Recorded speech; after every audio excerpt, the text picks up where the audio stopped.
Titans, the beings that the magical islands and island skins are located atop. What are they exactly? Where do they come from? What are they like?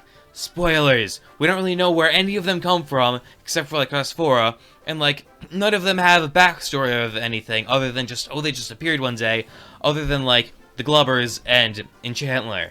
So like, this isn't gonna be that deep. So, what exactly are Titans? Titans are basically a specific group of island-sized beings. Basically, Titans are all the islands that are not Colossals. Colossals, while being spirits in rock, differ from Titans, which are living, naturally large beings who are able to hold an entire ecosystem upon their heads. And now, are the Titans related to one another?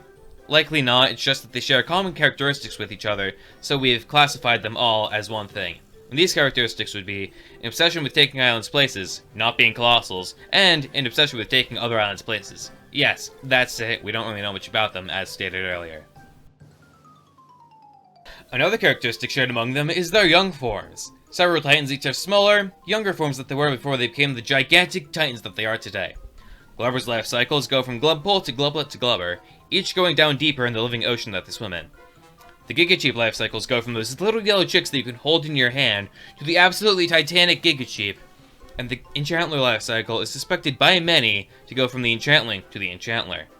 About Enchantling, it's only suspected to be related to the Enchantler, with another possible hypothesis, being that the Enchantling, quote, taps into the same monstrumantic energy as coursing through its namesake's antlers to transfigure itself into a shape more akin to that of Enchantler, end quote.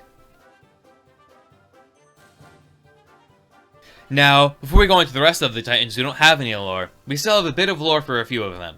First, the specific Glubber of the Water Island skin is actually the Glubpole who was underneath the party island from the Dawn of Fire.